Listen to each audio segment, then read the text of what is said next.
Jendela yang membawa maut. Kisah Rasul pasal 20 ayat 7 sampai ayat yang ke-12. Pada hari pertama dalam minggu itu, ketika kami berkumpul untuk memecah-mecahkan roti, Paulus berbicara dengan saudara-saudara di situ karena ia bermaksud untuk berangkat pada keesokan harinya. Pembicaraan itu berlangsung sampai tengah malam. Ayat 9, seorang muda bernama Eutikus duduk di jendela. Karena Paulus amat lama berbicara, orang muda itu tidak dapat menahan kantuknya. Akhirnya ia tertidur lelap dan jatuh dari tingkat ketiga ke bawah. Ketika ia diangkat orang, ia sudah mati. Ayat 11, setelah kembali di ruang atas, Paulus memecah-mecahkan roti lalu makan. Habis makan masih lama lagi ia berbicara sampai fajar menyingsing. Ayat 12, kemudian ia berangkat. Sementara itu mereka mengantarkan orang muda itu hidup ke rumahnya dan mereka semua merasa sangat terhibur. Luar biasa saudara-saudara. Jendela yang membawa maut. Sepintas saya beri satu gambaran bahwa kisah ini terjadi di satu kota yang bernama Troas. Adalah satu kota di Asia Kecil, kalau sekarang di Turki. Saudara-saudara yang dikasihi Tuhan, kisah ini punya banyak arti. Di antaranya punya arti profetik, arti nubuatan. Kalau kita membaca di sini, kisah ini terjadi pada malam hari, di malam yang gelap, tetapi ada satu ruangan yang terang benderang. Nah, saudara-saudara, inilah keadaan zaman di mana kita hidup. Kita hidup di satu zaman yang sangat gelap. Yesaya berkata, kekelaman, kegelapan sudah melingkupi seluruh bumi. Kalau saudara bisa peka, saudara bisa merasakan bahwa atmosfer zaman kita adalah atmosfer kegelapan. Di mana-mana kegelapan, korupsi dan sebagainya, kebobrokan, membesarkan anak tidak mudah, tantangan yang begitu besar. Inilah keadaan zaman di mana kita hidup. Tetapi di dalam zaman yang gelap ini masih ada ruangan yang terang, yaitu gereja Tuhan. Amin, saudara-saudara. Haleluya. Gereja Tuhan adalah tempat yang terang benderang. Haleluya. Bukan lampunya 1000 watt, bukan. Tetapi karena terang Kristus menyala di dalamnya. Haleluya. Karena terang Kristus dan kita semua adalah terang dunia. Maka ketika kita berkumpul, maka di situ ada terang yang luar biasa memancar. Sebab itu jangan seperti Eutikus, dia duduk di jendela. Nah, saudara-saudara, saya mau berbicara tentang duduk di jendela. Tadi judul khotbah ini adalah jendela yang membawa maut. Duduk di jendela mempunyai banyak arti. Saya berikan 5 arti untuk kita sama-sama mengoreksi diri kita sendiri. Yang pertama, duduk di jendela punya arti menyendiri. Di sementara mereka berkumpul, tiba-tiba ada seorang muda memisahkan diri dan dia duduk di jendela, menyendiri. Ketika seorang anak Tuhan dia mulai menyendiri, maka ada satu bahaya di situ. Ketika domba-domba ini ada satu yang melepaskan diri dari kawanan, maka domba ini berbahaya. Nah, demikian juga dengan kehidupan rohani kita. Jangan sampai kita menyendiri, memisahkan diri. Mengapa seseorang itu menyendiri? Banyak masalah, banyak hal yang terjadi. Bisa banyak sekali karena kepahitan, karena begini, begitu. Tapi ada satu hal yang ditulis oleh Amsal. Nah, ini yang tidak enak. Dia merasa lebih dari yang lain. Dia tidak bisa mendapat nasihat. Dia merasa diri paling benar. Dia mulai menyendiri, memisahkan diri dengan yang lain. Mikal, anak perempuan Saul, dia duduk di jendela seorang diri dan dia melihat Daud menari-nari dengan barisan-barisan Israel dengan sukacita. Dan apa yang terjadi dengan Mikal yang menyendiri itu, dia menjadi seorang pencemooh. Saya mau tanya kepada saudara-saudara semua, siapa pemain sepak bola terbaik di dunia sekarang? Ada yang tahu? Kalau di Indonesia siapa? Yang pemain terbaik, ya paling populer lah. Pemain sepak bola yang terbaik adalah kita sendiri. Kalau tidak percaya waktu saudara melihat tontonan sepak bola, apa yang terjadi? Waduh, mesti nih kudu sepak itu oper ke sana. Yang paling pintar main sepak bola itu penonton, saudara. Karena dia tidak turun ke gelanggang. Nah, demikian juga dengan kehidupan kita. Ketika kita menyendiri, ketika kita di pinggir gelanggang, maka apa yang terjadi? Kita menjadi komentator yang terbaik. Wah, mestinya begini. Mestinya diginikan. Pemimpin pujian mestinya begini. Khotbah mestinya begini. Kornya mestinya begini. Tapi cobalah masuk ke gelanggang. Maka akan lain, saudara-saudara, ceritanya. Sebab itu, jangan sampai kita menyendiri. Firman Tuhan berkata, teristimewa kita yang hidup di akhir zaman ini. Mari dikatakan, jangan kamu memisahkan diri dari pertemuan-pertemuan yang kita lakukan. Yang rutin kita lakukan. Memang rutin. Rutinitas bisa membuat kita jenuh. Tetapi kalau rutinitas dilakukan dengan hati, dengan sungguh-sungguh, saya yakin dalam nama Yesus tidak akan jenuh. Tapi kita akan tetap bersemangat. Amin. Haleluya. Eutikus, dia mulai memisahkan diri dari kelompok. Dan dia duduk di jendela. Arti yang kedua dari duduk di jendela adalah tempat atau posisi yang bukan semestinya. Betul? Siapa nih yang mau duduk di jendela? Tidak ada yang mau, saya yakin. Itu bukan tempatnya. Duduk ya di atas kursi. Tapi Eutikus dia memilih jendela sebagai tempat duduk. Ini punya satu arti di sini.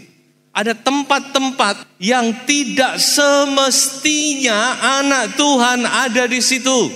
Ada tempat-tempat di mana tidak boleh kita ada di situ, saudara. Kita memang bebas. Tidak ada yang membelenggu kita. Tetapi perhatikan, kebebasan kita bukan kebebasan yang anarkis. Kita punya firman Tuhan untuk menjadi pembatas kita. Ada tempat di mana kita tidak boleh ada di situ. Bukan semestinya.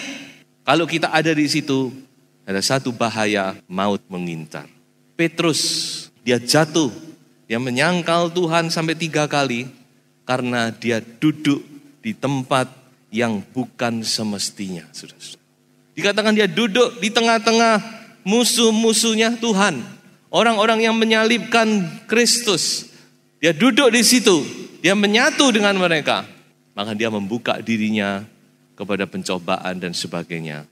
Akhirnya dia jatuh. Sebab itu Raja Daud dia berkata di dalam Mazmur pasal 1 ayat 1 tentang berdiri, tentang berjalan, tentang duduk. Kita harus perhatikan, berbahagialah orang yang tidak berjalan menurut nasihat orang fasik, tidak berdiri di jalan orang berdosa, tidak duduk dalam kumpulan pencemooh. Saudara, perhatikan di mana posisi kita saat ini dan kemana posisi kita. Kalau bicara tentang tempat yang bukan semestinya itu banyak, saudara. Kita tahulah tempat-tempat yang bukan semestinya kita ada di situ. Jangan kita di situ, saudara. Jangan kita duduk, jangan kita mengambil posisi di situ supaya selamat. Yang ketiga, duduk di jendela punya satu arti yaitu nyerempet-nyerempet bahaya, saudara-saudara. Bahaya ini, tapi dia senang di situ. Dia senang nyerempet-nyerempet bahaya. Tapi anehnya banyak anak Tuhan suka dalam pekerjaan sudah diberitahu jangan masih mengerjakan. Ya saya tidak usah ngomong lah, saudara tahu. Firman Tuhan sudah jelas berkata jangan. Tapi masih dikerjai, masih dilakukan. Akhirnya jatuhlah. Jangan sampai kita suka nyerempet-nyerempet bahaya. Di dalam Alkitab ada seorang tokoh yang dipakai Tuhan luar biasa. Tapi hidupnya dia selalu suka nyerempet-nyerempet bahaya. Siapa itu? Simson. Kalau saudara ikuti kisahnya Simson. Simson ini dipakai Tuhan luar biasa. Dia lebih hebat dari siapapun yang ada di dunia ini. Dia diberi kekuatan, tenaga, power. Satu orang bisa membunuh 1000 orang. Siapa yang bisa melawan Simpson?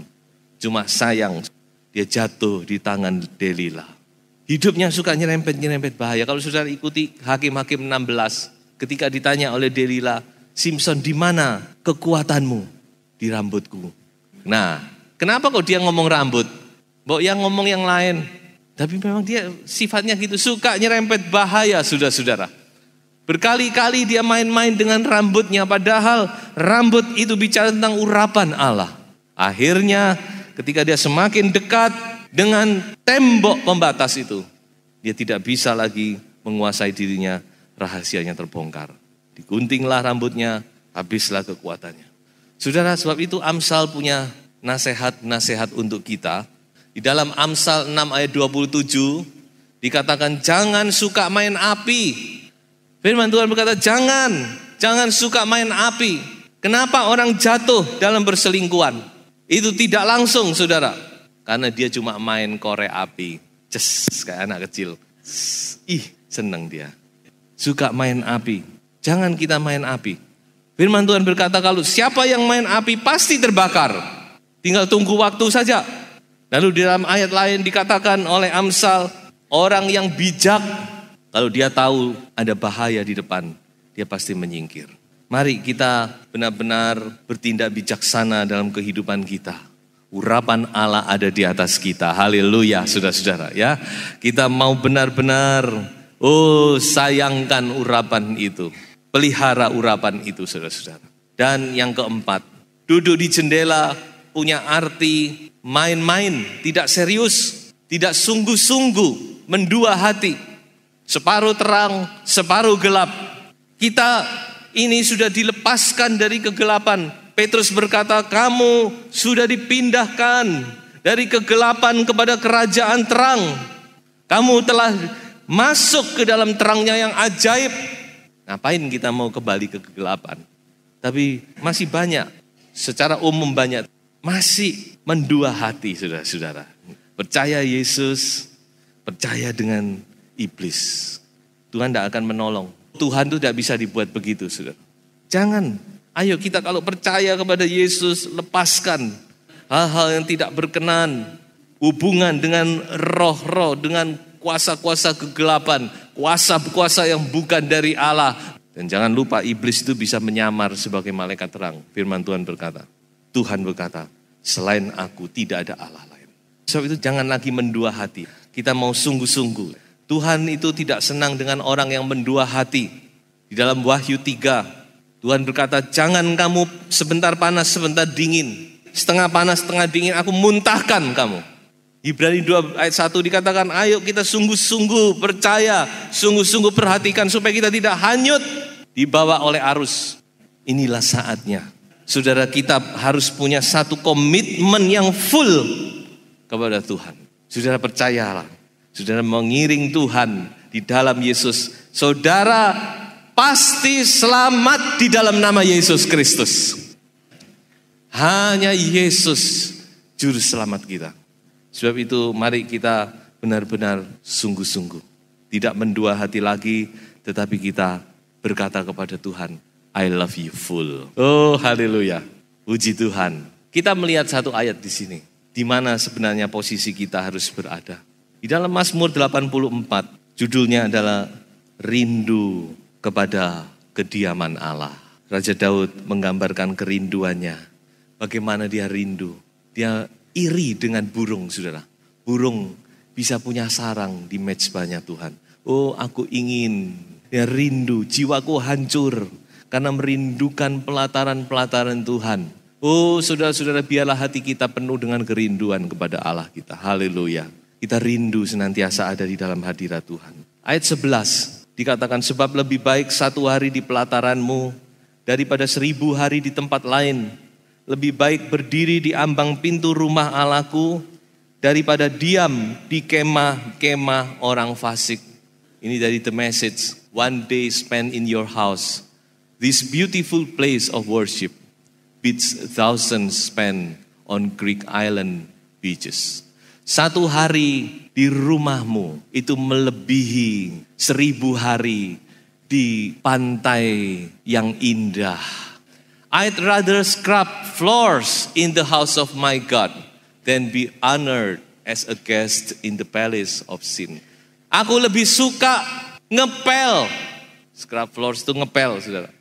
Aku lebih suka ngepel rumah Allahku daripada aku dihormati sebagai tamu di istana dosa. Amin, saudara-saudara. Saudara, luar biasa Tuhan kita. Tidak ada tempat yang indah seperti di dalam hadirat Tuhan. Hanya di dalam hadirat Tuhan kita menikmati segala perkara. Itulah tempat yang seharusnya kita berada. Jangan kita duduk di jendela. Jangan memisahkan diri. Jangan kita ada di posisi yang berbahaya ini. Terakhir, saya beri satu hal. Eutikus itu punya satu arti. Eutikus itu artinya untung, fortunate, hoki. Memang hoki dia, saudara. Sudah mati dibangkitkan kembali. Siapa Eutikus ini? Tidak lain berbicara tentang saudara dan saya. Kita tadinya mati, jatuh di dalam dosa. Kita mati, rohani kita mati. Tapi oleh kemurahan Tuhan, Tuhan datang dari sorga. Dia menyatukan diri dengan kita, menjadi manusia, mati di atas kayu salib untuk membangkitkan kita kembali. Haleluya. Oh, sebab itu jangan lagi duduk di jendela. Saudara, ayo bangkit. Jangan lagi ngantuk. Ya, saudara-saudara, kita mau bangkit. Bangkit. Inilah saatnya kita sungguh-sungguh mengiring Tuhan. Saya tidak tahu posisi kita. Mungkin ada di antara saudara yang sudah mulai dingin, mulai tawar. Saudara ingin memperbaiki hubungan dengan Tuhan, inilah saatnya. Pulihkan hubunganmu dengan Tuhan. Tuhan mau menghidupkan engkau kembali. Haleluya. Supaya kita menjadi Eutikus, orang-orang yang sungguh-sungguh beruntung di dalam nama Tuhan Yesus Kristus.